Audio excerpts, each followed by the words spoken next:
right, guys, we're back with episode 259 of the Endless Endeavor podcast.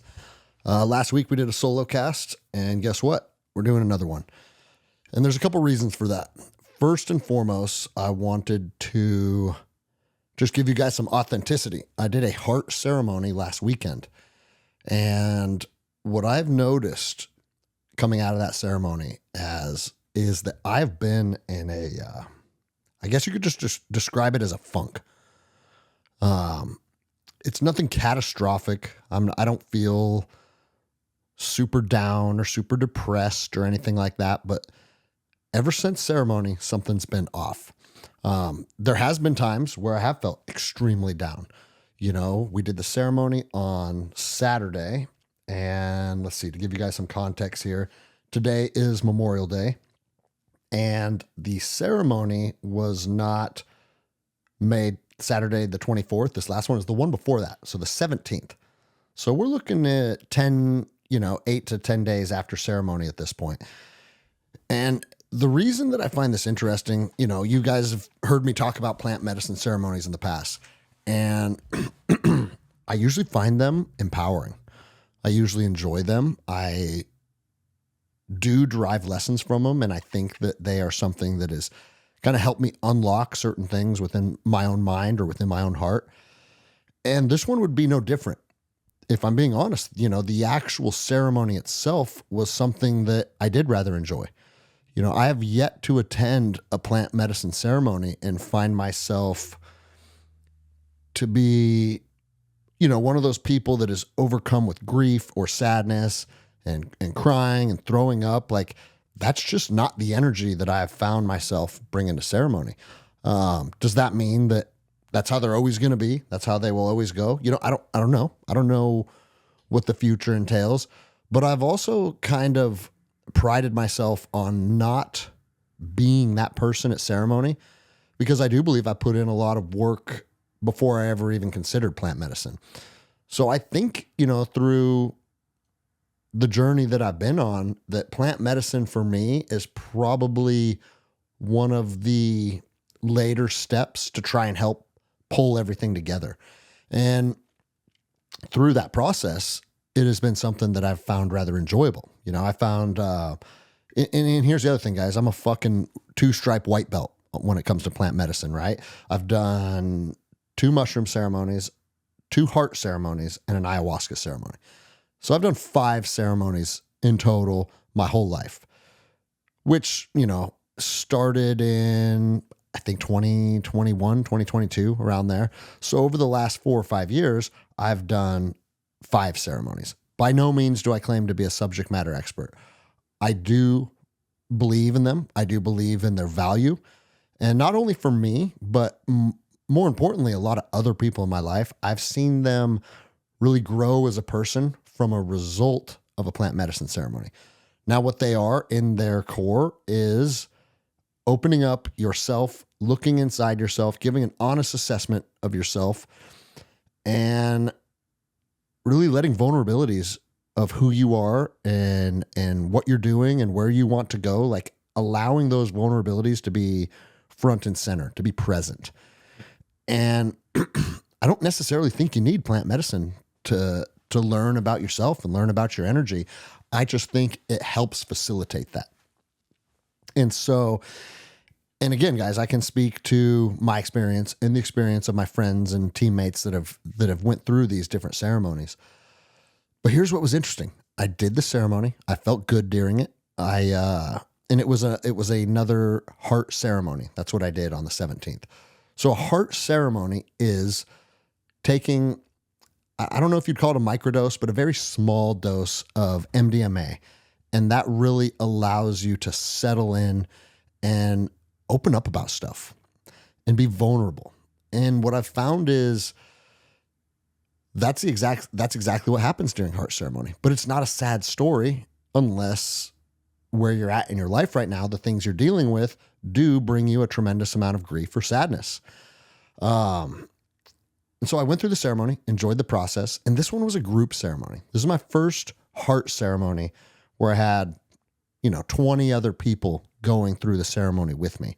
And it's a different dynamic. It's a different energy. And now it's not just about you. It's about whoever we are focusing on in those moments. And so the energy gets bounced all over the place depending on who is front and center at any given time. And I thought it was pretty cool. I enjoyed it. Now I woke up the next day and I just felt off. And I don't even know if I could articulate what I mean by off. It's very hard. My appetite was non-existent.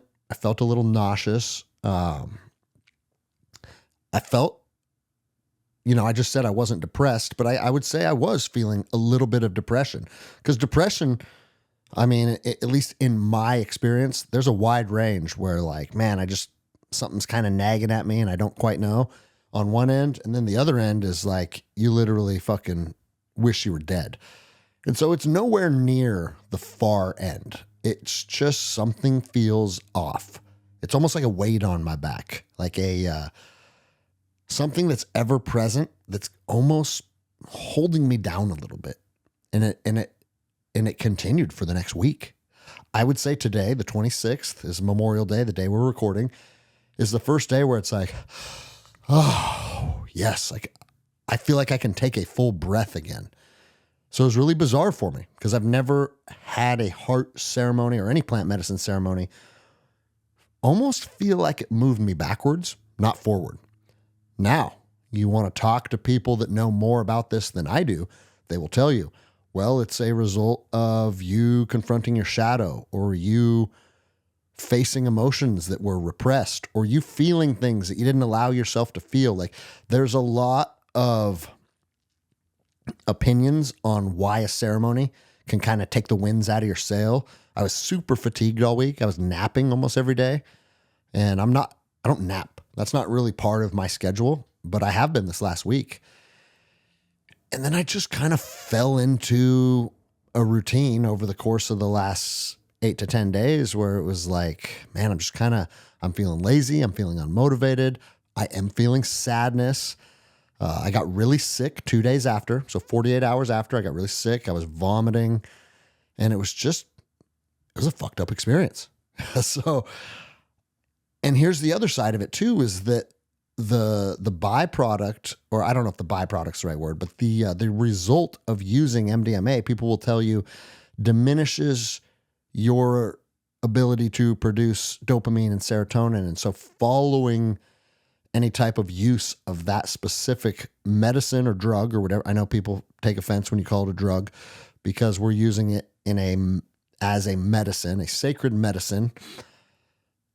I don't think a lot of people want to give credence to the fact that, man, there's also brain chemistry going on. And that's a truth of when you use these things. And so we take a very small amount though.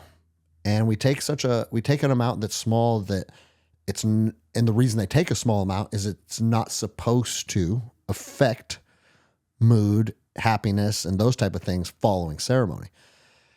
And the people that I do this with, I trust them. I believe in their opinions. I believe in their teachings. And so I'm inclined to believe that, but I'm also just being completely honest with how it made me feel. And I don't quite know why it made me feel that way. Now, the other thing that's important to bring up whenever you talk about MDMA, people think like, rave drug parties, ecstasy, Molly, that type of thing. That is inaccurate. What MDMA in its true natural form is just a derivative of the sassafras tree. You scrape the root and that is what you take. I don't know if there's a chemical process that takes place or if you have to cook it or anything like that. But even to eat weed, there's a process that it has to go through so your body can metabolize it correctly. That's above my pay grade. But what I do know is when you look at ecstasy or Molly, or typically using MDMA in a party scene, almost always it is combined with other drugs, cocaine, heroin. And so that is not the case when you use it as a plant medicine. It is pure sassafras root. And so for those of you that are wondering, that's the difference, right? I don't know what your opinion is on that or if that changes anything for you, but I'm just telling you guys the facts. And so following this ceremony, man, I just wasn't feeling like myself And I didn't want to sit down in the studio and have someone else share their story and have my demeanor or the emotions that I'm processing be something that takes away from that person's story. So that's why we've decided to do a couple weeks of solo cast. And guys, solo casts, I enjoy them. I know that you guys do based on the feedback that I get. But I promise you, we have a bunch of cool guests that we don't have everything scheduled yet, but we got some cool guests in the works, communicating back and forth with people, bringing powerful stories to the Endless Endeavor. That's what we do. So I got to thinking, what should I do for round 2 of solo casts 2 weeks in a row? We're going to do Q&A. We're going to do some Q&A with questions from the internet. And, you know, if you're following me, my story, you listen to my podcasts, every once in a while, we make it about me and my perspectives and my experience. And that's what we're going to do again today. But before we go into it, I also think being Memorial Day, it's important to touch on a couple things in regard to what this holiday symbolizes for me. Now, again, you're going to be listening to this on the first week of June. Memorial Day will be long gone by then. But what is Memorial Day? Well, in its core, we are honoring the men and women that have given their life for this country. And I have a handful of friends that fall into that category. Personally know people, served with people, worked with people from Ranger Regiment when I was in that lost their life in the war. And it's fucking sad, man. And all these years later, you know, I look back on my friends like Ricardo Barraza and Jay Blessing and realize like, fuck, man, they lost their life in the early 20s. And now here I am turning 45 this year. And it's like, dude, you've gotten twice the life that they've got. They were fucking kids when they lost their life, if we're being honest. And so what do we do in the best way to honor our friends and our fallen? I honestly think it is a time to not only reflect on their service and their commitment to the country, but reflect on what you are doing with the life that you've been given and the life that you currently have. And I think about that very often. And are the ways in which I'm choosing to live my life, the things I'm pursuing, the goals that I'm setting, are they congruent with what I would be proud to tell my friends that didn't make it this far? Hey, dude, I'm doing this and I'm doing that, and I'm trying to help people over there, and I'm trying to grow this business over there. Like, I'm trying to become the best version of myself, which is what the Endless Endeavor really represents in its entirety. And would they be proud of that? Are you living a life that really serves the people that didn't get to live the life that we're getting to live right now? And, you know, more often than not, that answer for me is yes. Yes, I am. But it's also, you know, it's a moving target. It's always changing.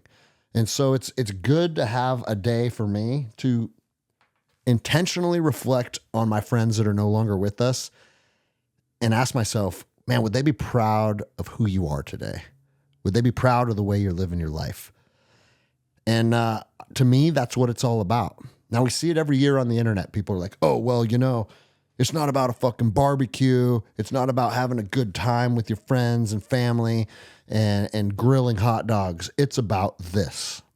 Well, I disagree with that, because what my friends that are no longer here with us would want more than anything is for you to be living a life with your friends and your family and doing things that you enjoy and doing things that bring you peace and happiness. And if that means spending time with your family, cooking food on the day off from work, you know what? Fuck yeah. Do that. Do more of that. I don't see where it has to be this or that. It can be both. We can honor our friends and we can think of them and we can celebrate them. And then we can go out and do something that brings you and your friends and your family joy and peace. And anybody that thinks there's something out of alignment with that, go talk to anybody that served. I don't think anybody that went to war and watched their friends die would say, don't go have fun today. Don't go find joy today. Don't go find peace today. Do all those things. Do all those things, but also understand that some of our brothers and sisters aren't afforded that ability anymore, and just hold them in your heart. Now, we could do another episode on the rabbit hole of why our young people are getting killed. We're serving a corrupt government. It's a military industrial complex. Guys, that I could beat that dead horse right now, but I'm not going to. And I'll tell you why I'm not going to. Because the 19-year-old kid that raised his right hand and said, "Here I am, send me," he wasn't part of that. That wasn't his aspirations for serving. Most people that serve do it from a place of honor. Most people that serve do it from wanting to experience something new, be part of something bigger than themselves. And there's honor in that. How we got utilized by the government, it's a moot point when it comes to celebrating the men and women that lost their lives in these wars, in my opinion. So that's what we're doing today, guys.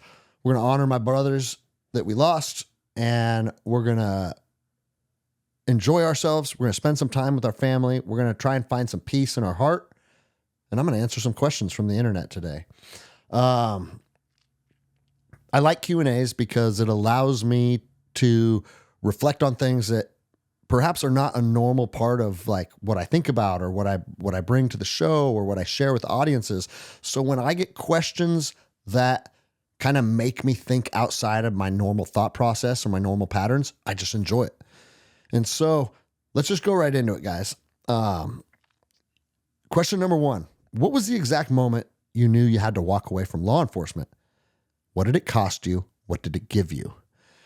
And the reason I want to open up with this question is because I know a lot of you guys are soldiers and cops, and a lot of you guys have questions around what's next after law enforcement.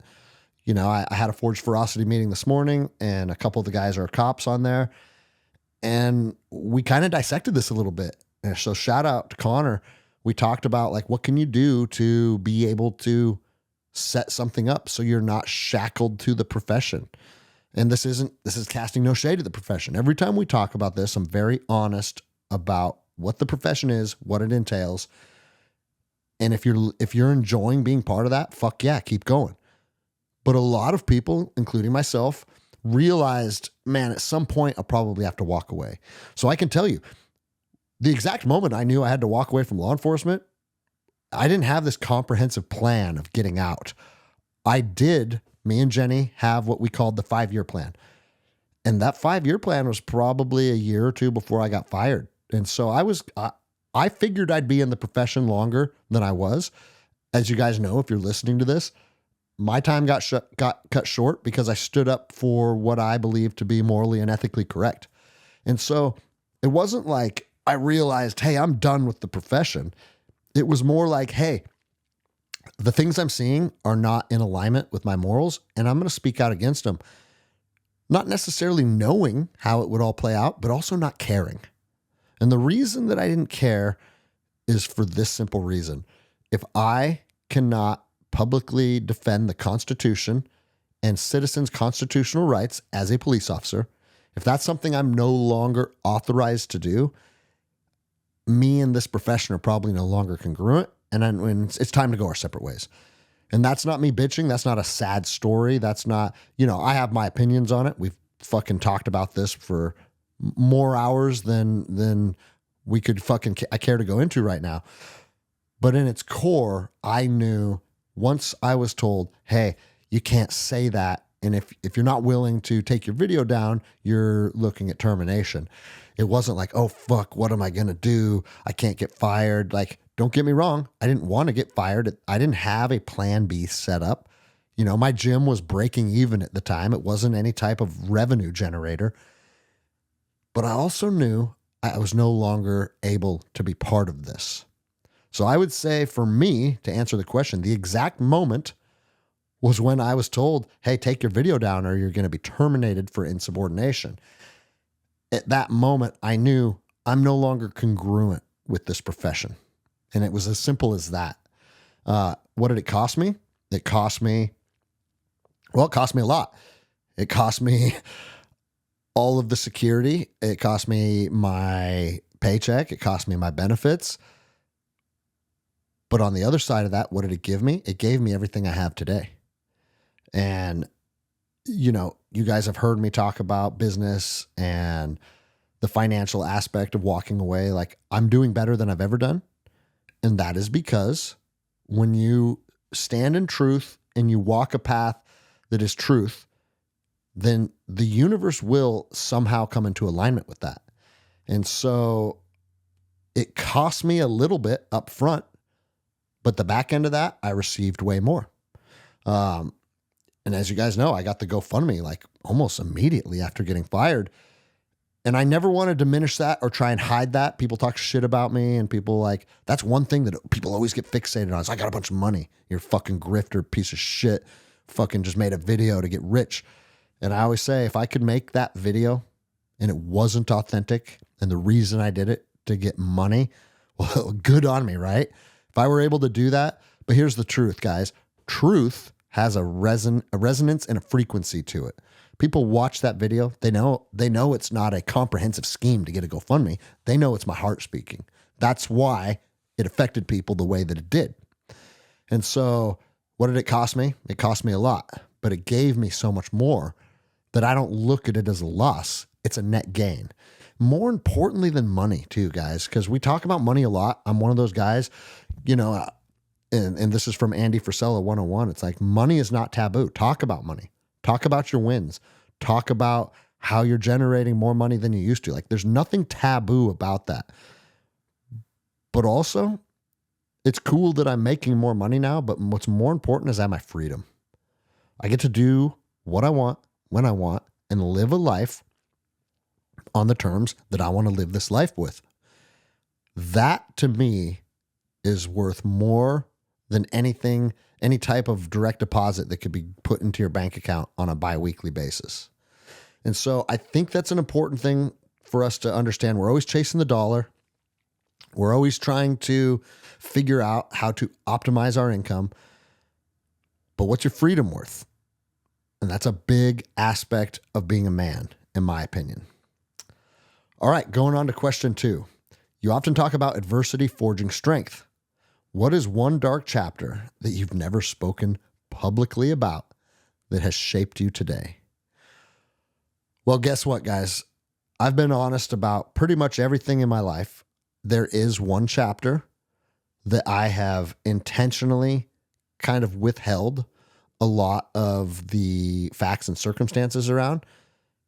And it's also it's not a surprise to you guys because I was very public with it on the show. But that was me and Angie's family going our separate ways.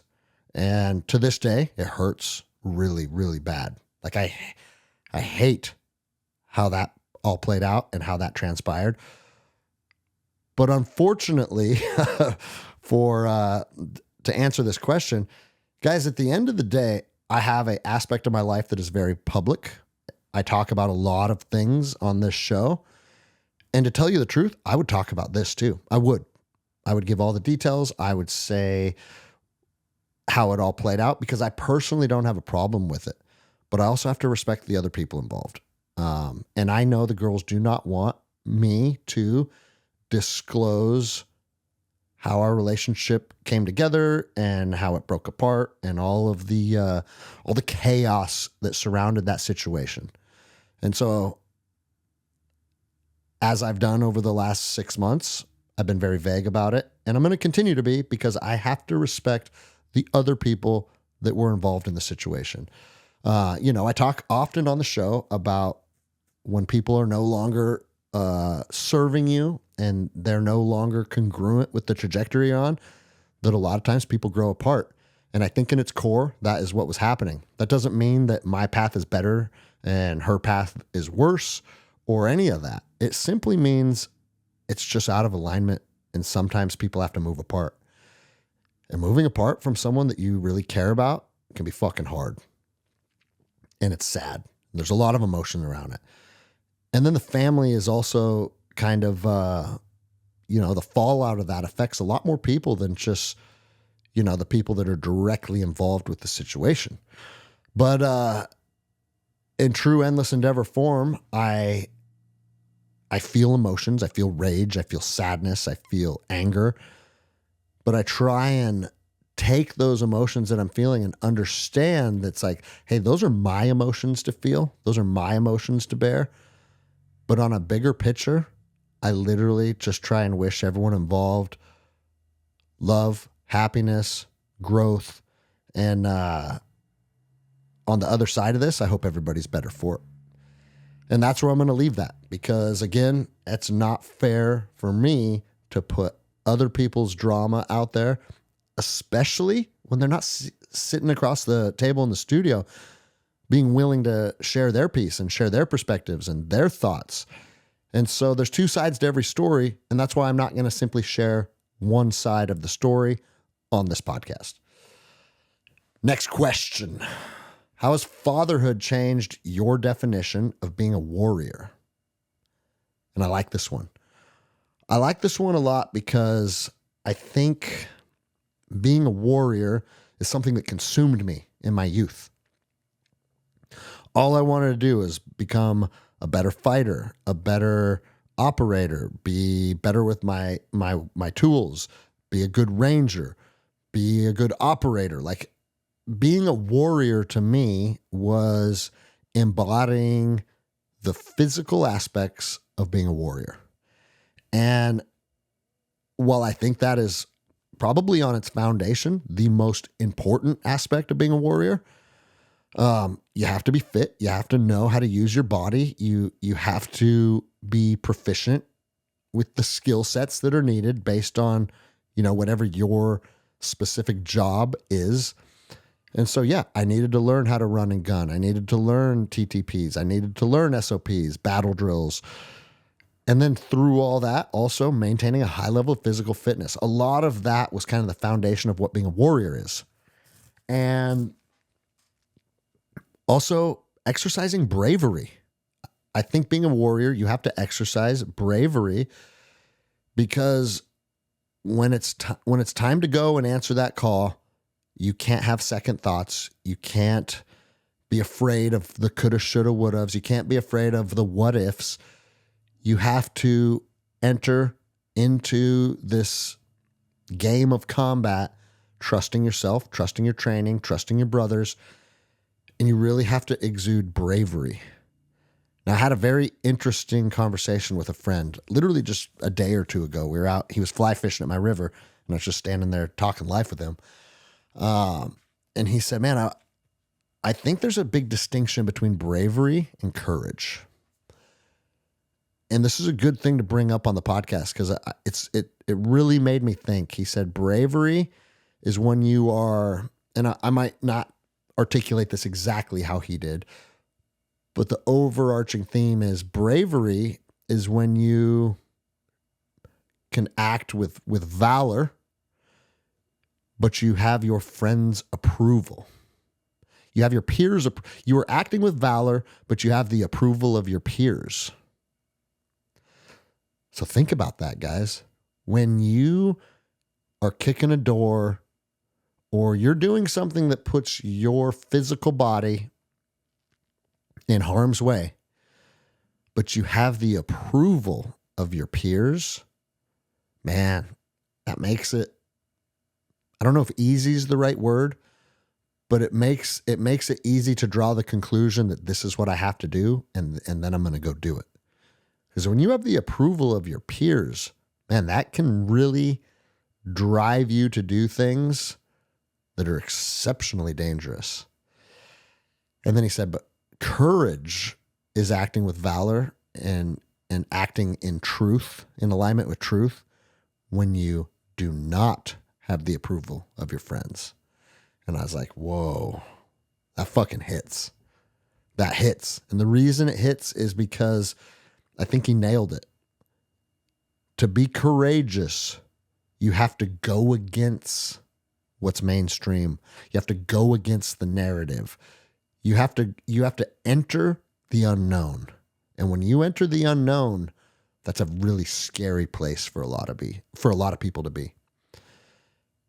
So I think courage, in my opinion, is something that, and if you adopt his specific kind of idea on how he breaks down these two things, if you're willing to adopt that, I would say, man, courage stands head and shoulders above bravery, because doing difficult and dangerous things while people are supportive of it, it's exponentially easier than when you're doing difficult and dangerous things when people are like, bro, what the fuck are you doing? Why would you do that? You don't have to do this. but in your heart, you know it's the right thing, so you have to act on it. Man, that is courage. And that is what a lot of people are lacking. You know, I've heard other people articulate it as physical courage versus emotional courage, things like that, right? And so I think it's just another way to kind of unpack that, but there's a lot of power in that. A lot of us don't want to push back on the system or push back on our peers. You just kind of go along to get along. And when something comes up that you have to confront, a perfect example is just being like a SWAT officer, right?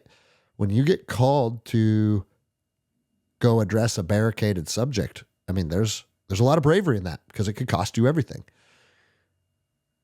But everybody else is in your corner. Everybody else has your back. Everybody else supports the mission. And that in itself makes it easier to push ahead, as opposed to, hey, you're going to kind of be hanging out here alone because you said or you did something that kind of rubs a lot of people the wrong way, but everybody also knows that you are standing with truth. And that is what fucking courage is. The example he gave me, and I don't want to give too detailed of an explanation because I don't want to affect anybody involved, but he's like, hey, we were in the lunchroom and some people were saying some kind of nasty things about another officer. And he said, that officer is my friend.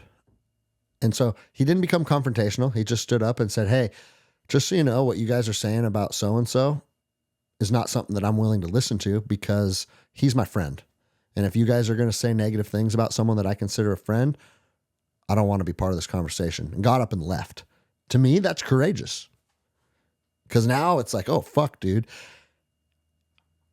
Everybody's just kind of gossiping about something that happened. And you're the person that stood up and changed the energy and changed the tone and set everybody right.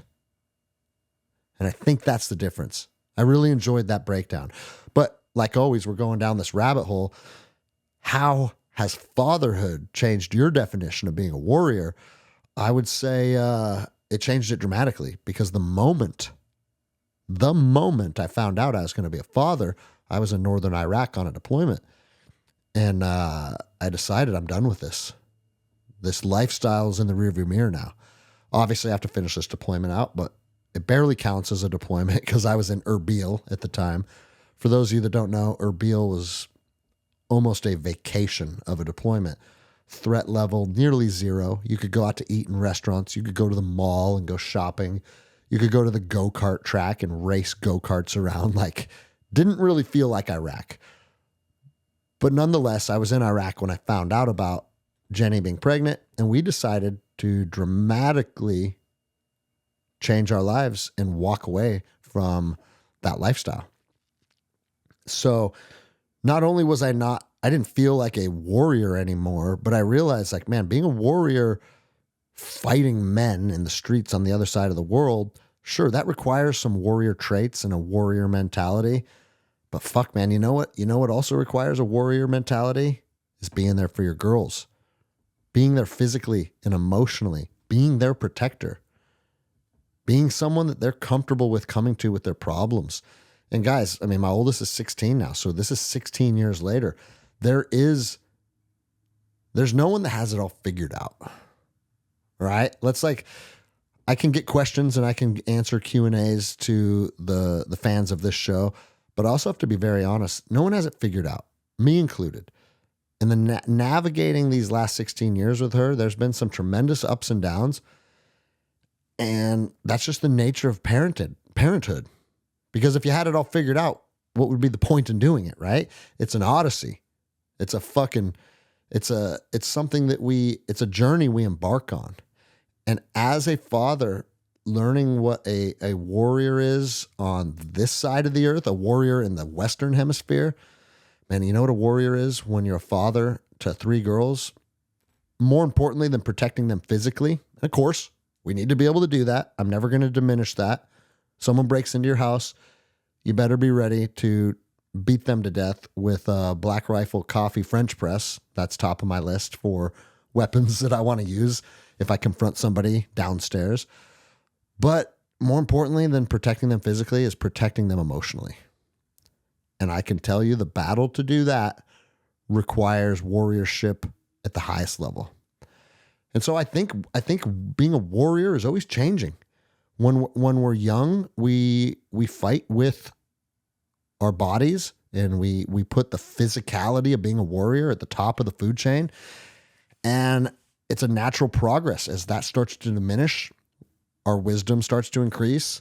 And I would say, man, my primary warrior traits that I share with my friends and my family and my community, it's the spoken word.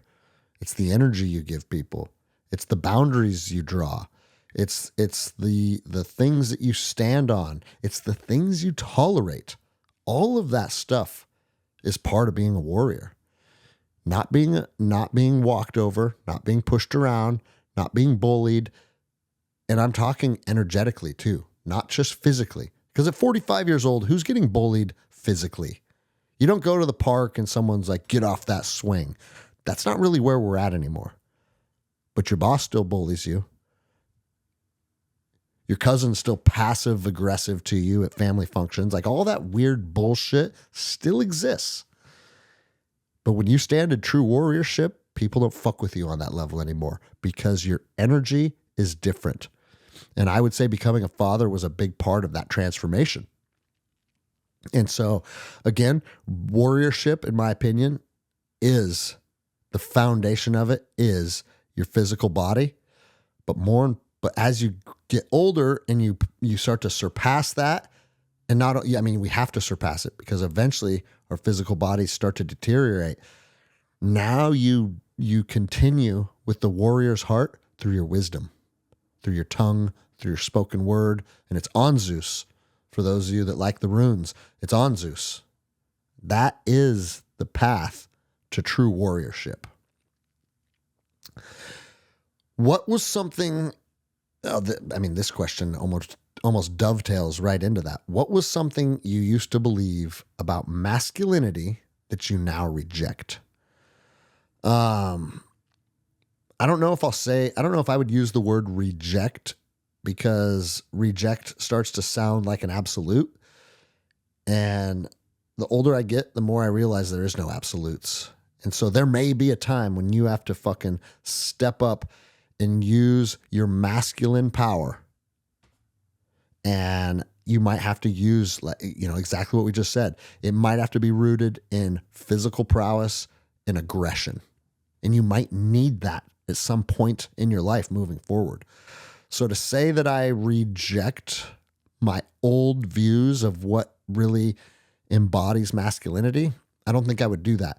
What I would say is I believe being a more balanced person and leaning into your feminine energy is how you start to show masculinity in its most truest, but more importantly, its most powerful form. It's the yin and yang of energy. You have your feminine energy, you have your masculine energy. The American warrior leans almost exclusively into the masculine energy. And we've talked about this a lot, where it's fucking go to the other side of the world, fuck people up, fight, work out, shoot fucking steroids, like come home. What do? You chase fucking women. You're fighting college students. You're drunk constantly. And what you're doing is you're bringing the chaos of war home, and you're allowing the chaos of war to take ownership of your heart. And you intentionally live in more chaos. So now, because you believe that being wild and being fucking crazy and fighting and violence, because you believe that is kind of the foundation of being a warrior, well, guess what? Now it becomes a self-fulfilling prophecy, and you have chaos in your life 24/7 anywhere you're standing on planet Earth. Whereas if you embody the feminine energy and you find some love and you find some peace and you lean into your creativity and you lean in to being able to be balanced and be peaceful And most importantly, it's funny because at 44 years old, be still.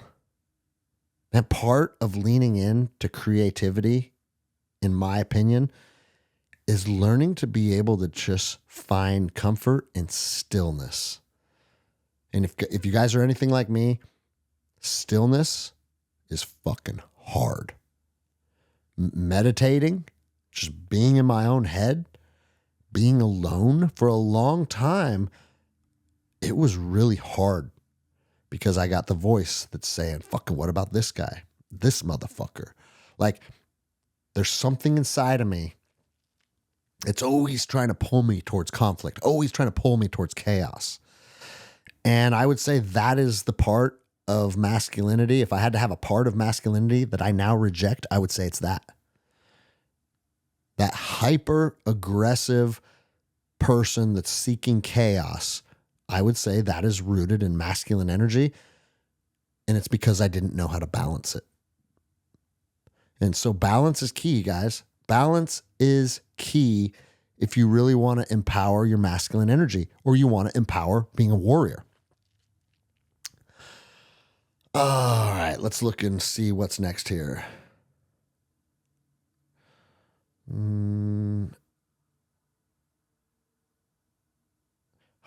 I like this one.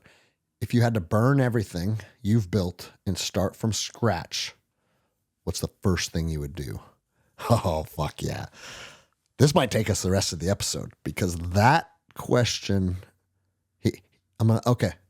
we're just going to be honest and I'm going to let you peel back the fucking curtain of the crazy that's still in my brain and still in my heart. And this is something that's been really affecting me this week because I've told you I felt off. I felt a shift in my energy and I've really struggled finding peace and that same stillness. I've struggled this last week. And you want to know what my brain always says?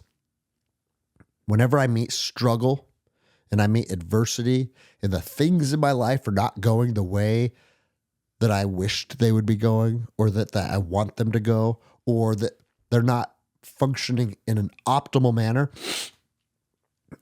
part of my brain says, fucking burn the bridges and just fucking leave. Just run away.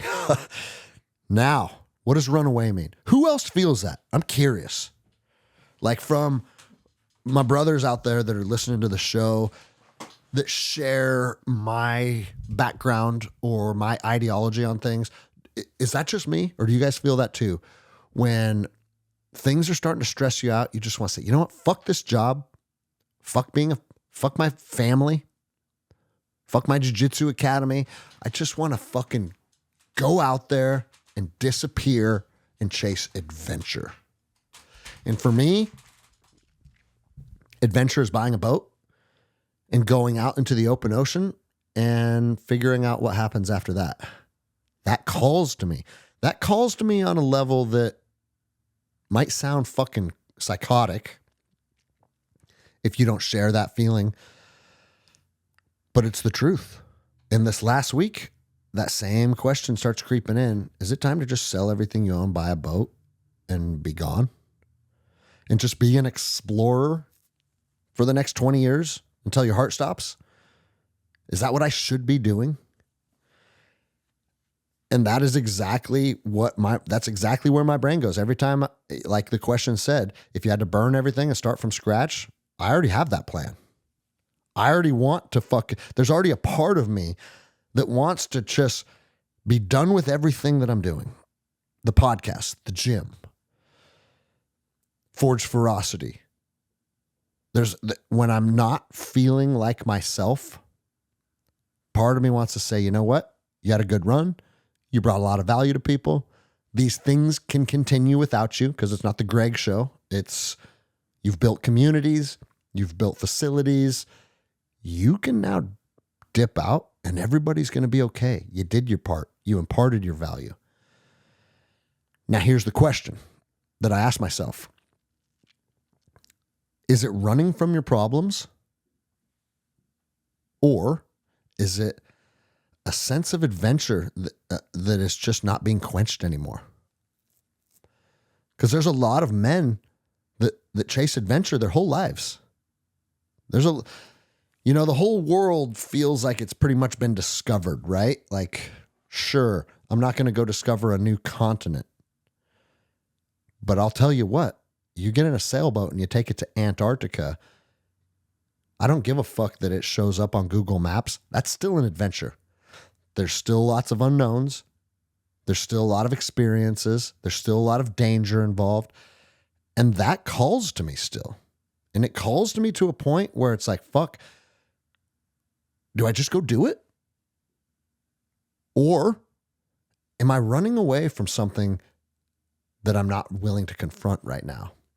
That's what, when I talk to Jenny about this, I'm like, dude, I'm getting that feeling again of just fucking giving the gym to Will and letting Dave Barton fucking host the Forged Ferocity meetings. And I sell off whatever I need to sell off to buy a boat. And now I'm gone. And maybe in 3 years I come back and it's all, we pick up where we left off. Or maybe I never come back. Or maybe my fucking boat sinks in the middle of the ocean and that's my fucking legacy. I don't know, but it still calls to me. And I'm curious if that calls to you. If I didn't have younger kids right now, my oldest is 10 now. If I'm being completely honest, if my oldest was 18, maybe even if she was 16, 17, and she was old enough to be able to make a decision, hey, do you want to partake in this adventure, or do you want to just stay in the house and do life? I probably would have pulled the trigger by now. Who knows? But there's a part of me that thinks that's one of the things that's holding me back. Because I want my children. We made the choice to be fathers, so we need to afford them the upbringing that they deserve. And a 10-year-old girl doesn't deserve to have her father out in the middle of the ocean where she has no contact with him and cannot. It'd be the same thing as being deployed to Iraq, if I'm being honest. So there's a part of me that thinks, okay, deployed, fighting in the wars, boom, instantly moved into family man. I do family man for 20 years because that's what it's going to take for all my daughters to be self-sufficient and be able to stand on their own 2 feet. And then boom, man, right back to adventure. There's a part of me that thinks that's probably how it's going to play out. I don't want to be in a fucking nursing home.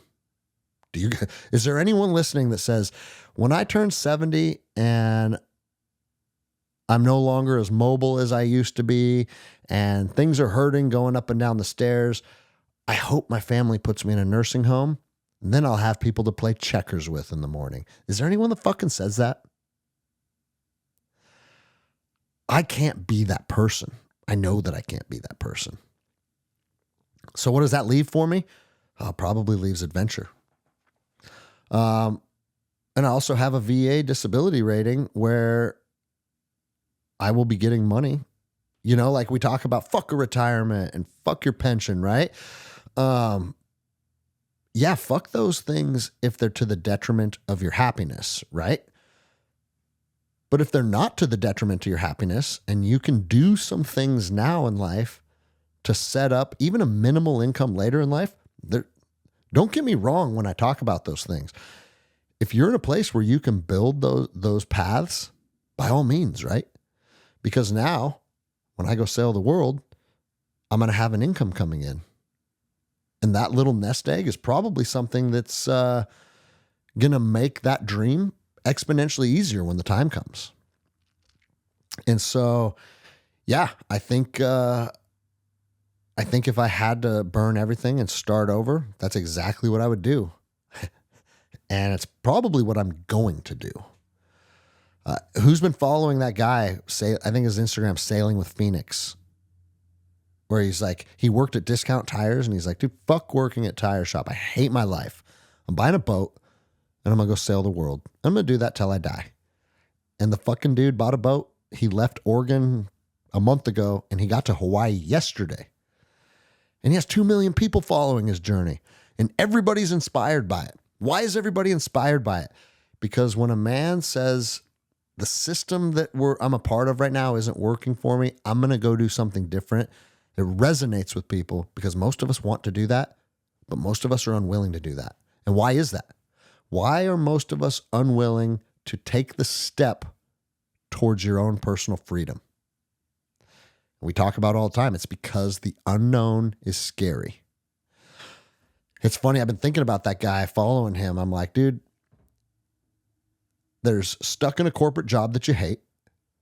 Then there is the next phase of being a man who is pursuing freedom and sovereignty would be where I'm at, I would say. Where it's like, okay, I don't answer to a boss. I'm not caught up in this bullshit 9-to-5 hamster wheel anymore. I get to live the life that I want. But even living the life that I want, there are still schedules, expectations, just things that I don't have full, complete autonomy over my life. And that's okay though, because this is what I've built and this is what I've chosen. Tonight at 6 p.m. or 5 p.m., I have to be at the Jiu-Jitsu Academy. I have 2 classes to run tonight. All of that is good, but I still don't have full freedom because I've built a life around this certain thing, right? That dude getting on the boat, he said, hey, it's me and my cat, and I'm fucking sailing the world until I die. Something of that is the ultimate next level of freedom, and that shit calls to me.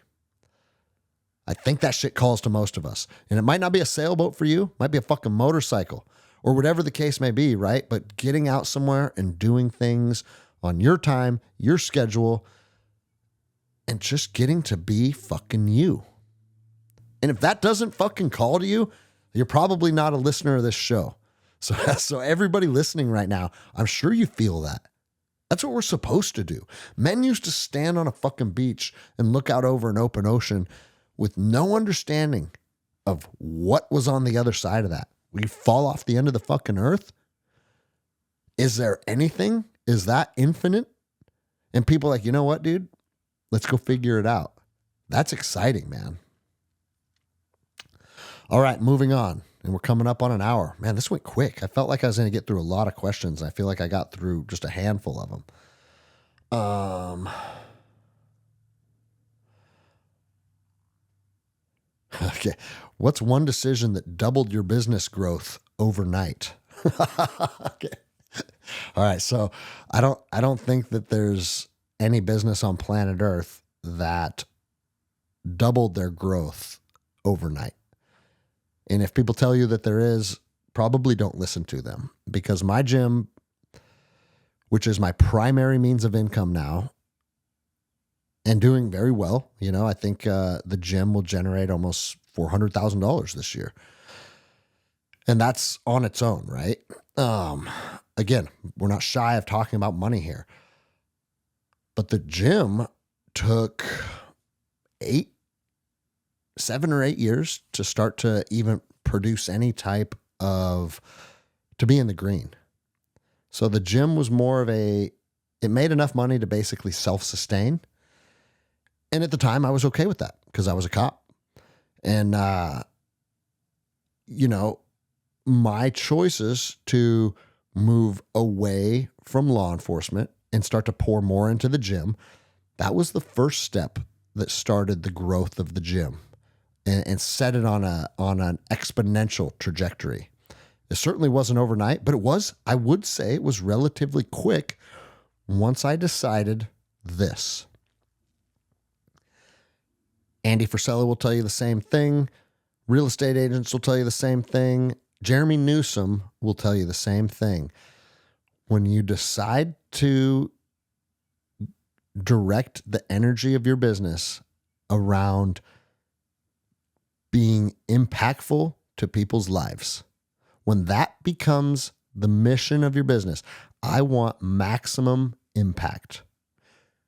When you come to that conclusion, that is when business growth starts to happen, quote unquote, overnight.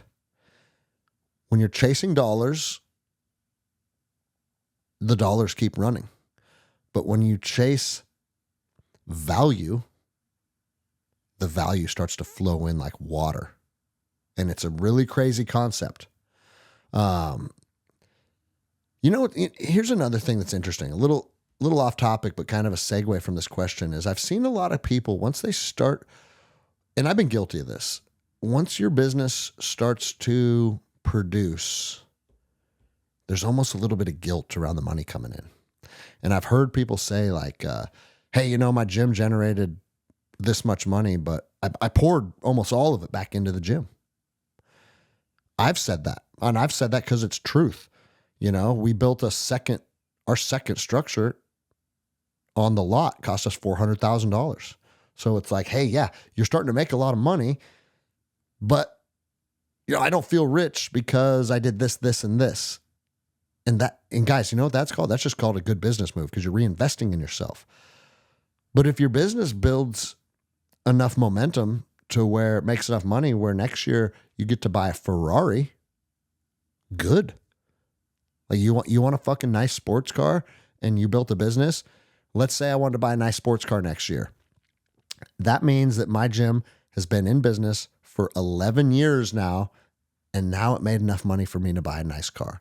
Now, it's just an example because I have no desire to own some super fancy sports car. But if I did, that's okay, guys. If you built something that is now giving back to you, by all means, reward yourself. Enjoy the fruits of your labor. And if fast cars bring you fucking joy, go buy a nice fast car and rip around in that thing. But don't lose your focus. And the focus is, I'm not doing this so I can have a nice car. I'm doing this because it's empowering members of my community. Through jiu-jitsu, people are becoming stronger, fitter, more capable, but most importantly, they have more belief in themselves.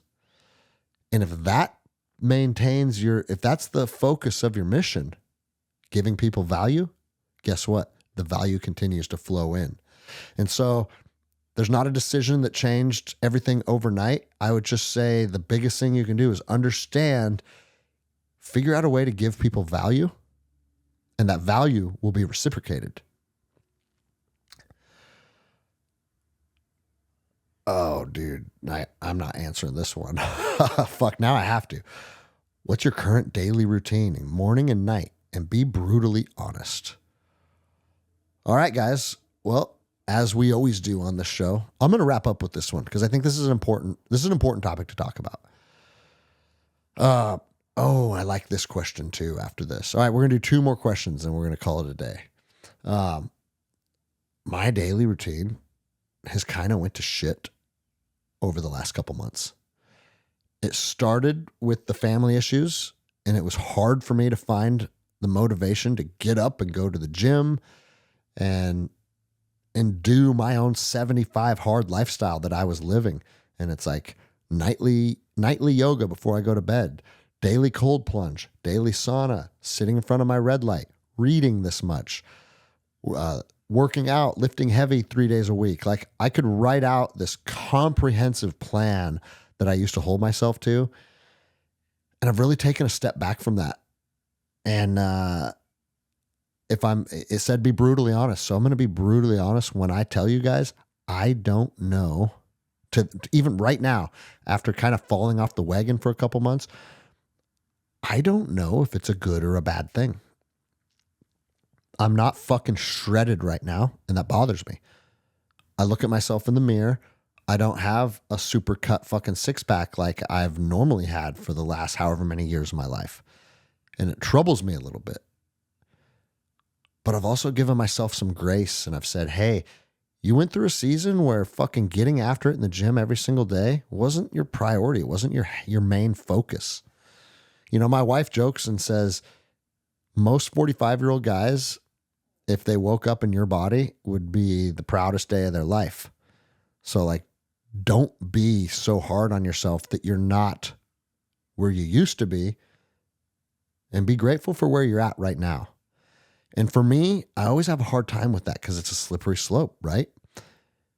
I want to hold myself to a hard standard and be accountable to myself. But I also have to be honest and understand that seasons of life happen, and you might not show up and be the best version of yourself always, forever, every day. I just want you guys to be honest with yourself about it. If you're falling behind a little bit, if you're struggling to get your workouts in, if you're struggling to be very disciplined with your diet, you have to know that it's a season and you can't allow this season to be permanent. And what an interesting question today, because I literally told Jenny last night. So the universe, this is all coming together. Last night, I told Jenny, I said, Guns and Geese is in 2 months, and I got to be a motherfucker when people show up for Guns and Geese. That is even the guys, we call it the Guns and Geese cut. Like, dude, when you show up here to learn about our lifestyle and how we live, we have to practice what we preach and we have to be who we claim to be. And part of that is being in phenomenally good shape. That's part of it. It's part of what we do. It's part of why we do it. And I know that that's 2 months out. So guess what? It's time to get back on the horse.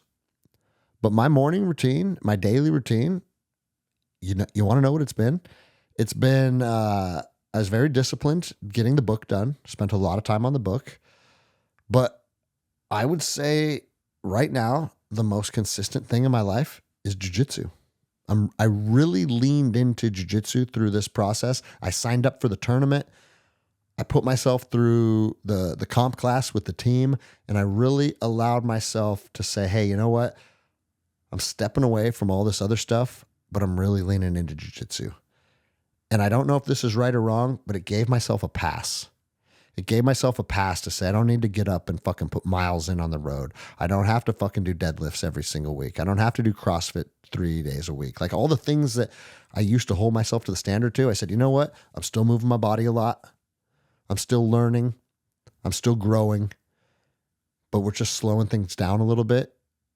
And to tell you the truth, guys, I don't think I'll ever go back to CrossFit because my body realized it doesn't really like all of those fucking crazy movements of high reps, just kicking my shit in all the time. And so, yeah, I am not the person to derive David Goggins' motivation from right now because I took a little bit of a season off from that gnarly grind. And I really focused more on what's going on between my ears than my six pack. And I don't regret it. I've grown in different ways. I feel like I've let myself down in some ways, but I have to remember it's the balance. It's the journey. It's Rhytho, right? Like we're always moving forward. We're always encountering new challenges and new chapters. And, yeah, this last few, man, we're coming up on 5 months or something where I just don't feel like I was my normal savage self. But most importantly, I'm okay with it.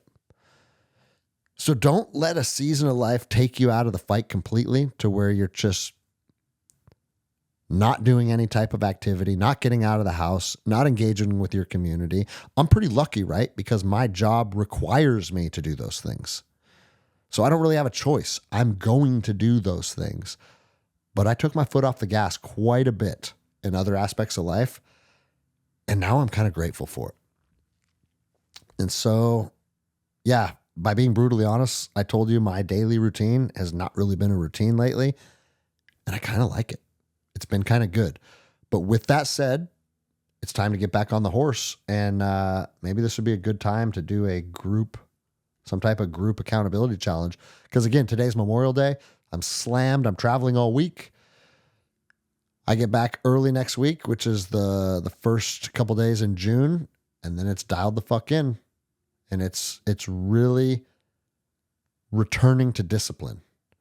And here's the thing, guys. Once you know you can return to discipline, you've done it a time or two, it's not so scary taking your foot off the gas a little bit and not being fucking go, go, go all the time.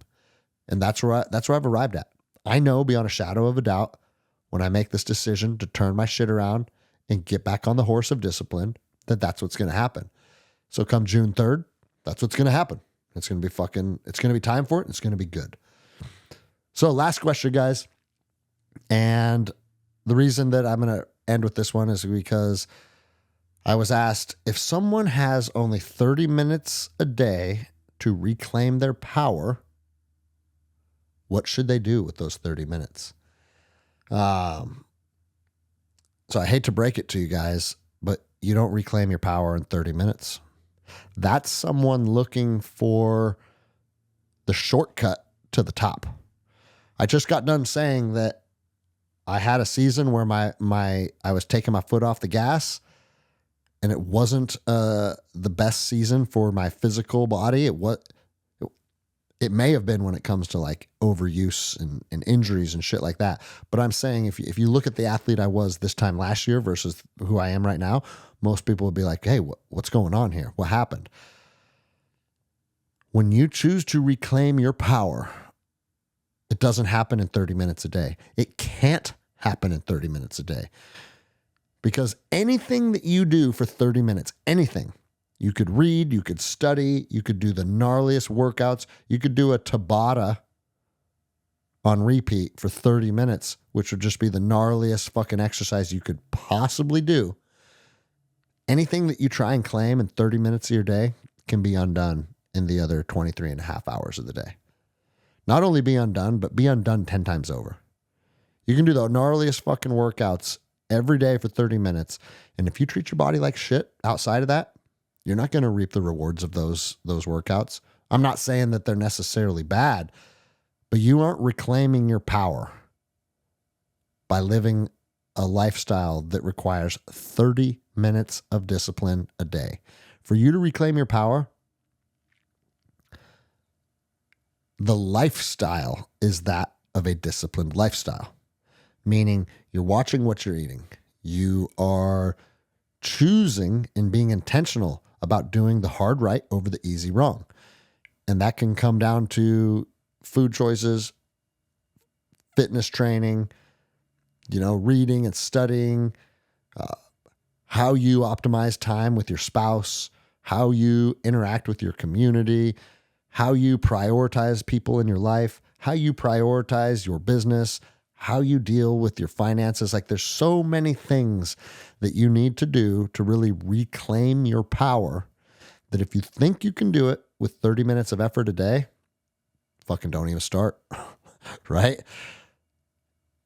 The day is won by making the right choices consistently throughout the day from the time you wake up until the time you go to bed. And if you're trying to reclaim your power, the only way to reclaim that power is to be disciplined all day, every day, making the right choices and living in your power. That's how you reclaim your power, is living in it hour by hour, minute by minute, second by second. And so the first meal of the day, guess what? You have to make the disciplined choice to do the right thing. And the same is true for the second, third, and so on. Your schedule. Every single thing has to be intentional, and you have to be, and guys, don't get me wrong. That doesn't mean that you have to be David Goggins and just fucking grind your shit to dust 24/7. You can have some downtime. You can have some Netflix and chill and still be on the path. You can still watch this new documentary on Amazon Prime called Mankind, which I burned through 11 episodes almost instantly because a lot of fascinating shit and knowledge was derived from that. I'm not saying that you can't have downtime and enjoy your life. What I am saying is being on the path of discipline is a 24/7 requirement. And as soon as you decide to step off of that and not do the things that you need to do, well, that's where you start to lose the ability to reclaim your power. And then the trajectory starts to go the wrong way and the wheels fall off. So don't look at reclaiming your power as something you can do in 30 minutes. That's looking for the shortcut, and there is no shortcuts to the top. Look at reclaiming your power as a lifestyle choice. And maybe you don't start with 75 hard. Maybe you start with saying, hey, you know what? I'm not going to eat bullshit, and I'm going to cut out all the shit that I drink, and I'm going to replace it with water. Maybe that's a step to reclaiming your power. But you have to be disciplined and you have to be consistent. And those two things that I just said, cutting out bullshit, eating healthy foods, and drinking water, that's not a 30-minute commitment. That's an ongoing commitment to discipline, and you will have the choices to choose the undisciplined path front and center all day, every day. And the fucked up thing about it is most of your peers are not going to be supportive of your mission to reclaim your power. Oh, it's your sister's wedding. You're not going to have wedding cake? No, I'm not going to have wedding cake because I chose not to do that. Reclaiming your power requires to stand in discipline. Standing in discipline is not about hours and minutes. Standing in discipline is about living a lifestyle that reflects that. So guys, don't try and take the shortcut. Don't try and find the easy answers. Map out what you're trying to change in your life. Map out how you need to allocate time and resources to meet your specific goals, and then stand in discipline with those things. If you need to work out 3 days a week, stand in discipline with those things. If you need to cut out processed sugars, stand in discipline with that choice. Anything that you do, if you stand in discipline with it over time, you will reclaim your power. But it isn't something that's reclaimed in 30 minutes a day. So, good question to wrap this up with. Hour and 10 minutes. I got to run. I got to teach jujitsu tonight. And then right after that, I have to catch a flight to Kalispell, going to Andy's place to do some stuff with Chad Robichaud, which will be released at a later date. And so it should be a fun little quick turn and burn trip. Appreciate you guys. Appreciate you listening. And as I said at the beginning of the show, we will be back with cool guests sharing their stories to help us become inspired men and reclaim our power.